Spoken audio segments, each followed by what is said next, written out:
All right, next item on our agenda is the Educational Benefit Cooperative Resolution. 219. Tim, page 219. Yeah, last month you approved the district joining the Educational Benefit Cooperative for our health and dental and life insurance. Included in your packet is a resolution and a copy of their bylaws. The resolution needs to be approved in order to join the ABC. Who are we appointing as our representative? This is out of control. I would be the logical person to be the representative. Go to the Tim, meetings. is that right? Yeah. Yep. Okay, Bylaws require you to appoint an alternate representative too. That'd be me. Okay. Okay, do I have a motion on this, please? Resolved that the president of the Riverside Brookfield High School District 208 Board of Education of School District and the secretary be authorized to execute and attest the contract and bylaws of the Educational Benefit Cooperative. By the execution of this contract and bylaws, School District 208 intends to obligate itself under the terms of the contract and bylaws and to become a member of the intergovernmental entity which will provide pooled self-insurance for health and other employee benefits of all the school boards which execute the contract and the bylaws as initial members of the cooperative or are later admitted as part of the membership. The initial term of the district's membership in the cooperative will be from July 1st, 2012 through June 30th, 2015. The Board of Education does further acknowledge by this resolution that it is aware of the provision of the contract and the bylaws wherein if the Board of Directors of the intergovernmental entity authorize an extension in the term of the cooperative, it will become obligated for such term unless notice of withdrawal is transmitted to the cooperative.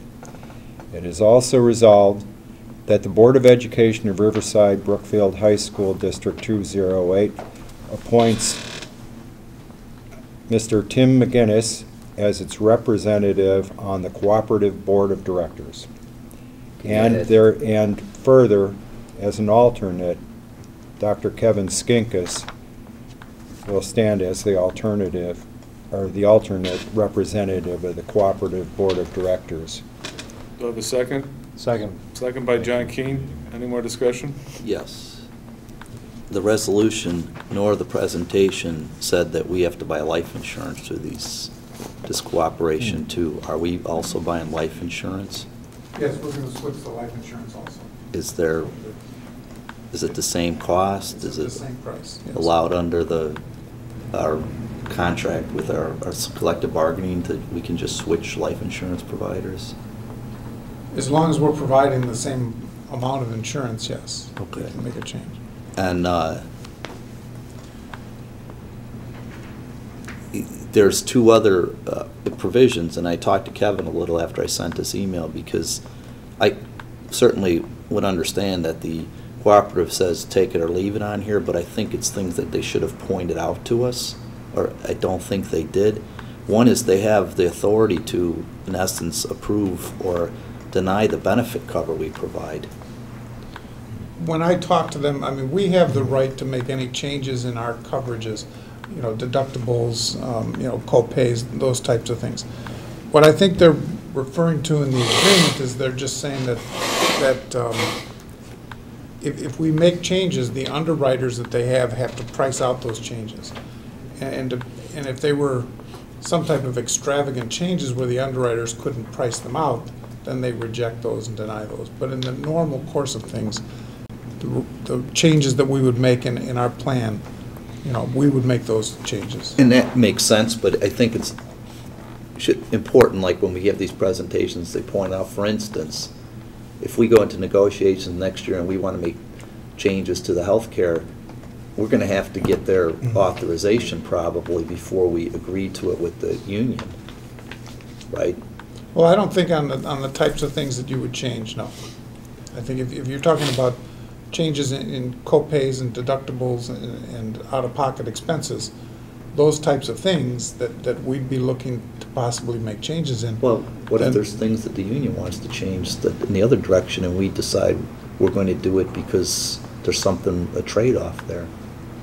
I mean, I'm just saying, don't we have to now put it in our to-do list if we're gonna make changes to the health plan, that we need to kind of get it approved by the EBC before we put it in writing with the union? Well, the other thing, any type of changes we would make or that they would want us to make, we'd go to the EBC and say, Okay. price this out. I think they Before we even can mentioned read that they anything. would be willing to join us when we got to the insurance part Okay. Yeah. of collective bargaining. Those Well, they- changes would be live.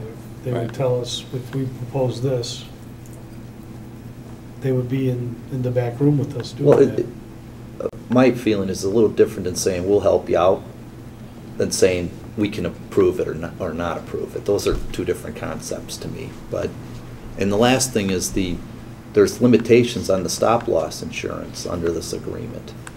They told us we didn't have to worry about stop-loss, but that's not what the agreement says. I asked them about that, and what they said is that that provision is things like if we leave dependents, say somebody reaches age 27, they're no longer covered, but we agree to pay medical expenses for those people. In that case, they're not going to pick up those expenses.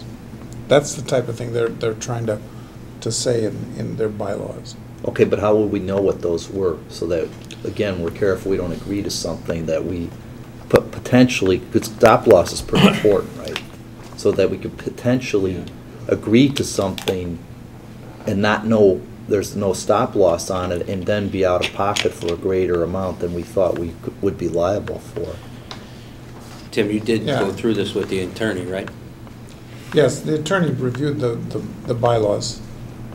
Okay. Our attorney did. And what did he say about the concern did you tell him they didn't tell us that we were told there was a limitation on stop-loss? That No, what I they did covered was- stop-loss at the presentation, but the agreement says there is not a limitation in certain conditions? No, I forwarded him the bylaws last week Okay, and asked him to review them and get back to me. okay. When he got back to me, he said that his understanding was that districts aren't permitted to make any changes in the bylaws. But then his comment was, that being said, we are fine with the bylaws generally. So that's, I'm glad. Okay. Any other discussion? Well, yeah, more discussion. I get accused of being a little critical and stuff, but when the vendor comes and we're told, one advantage of doing it is we don't have to buy stop-loss, we're protected. And the document says that's not quite true.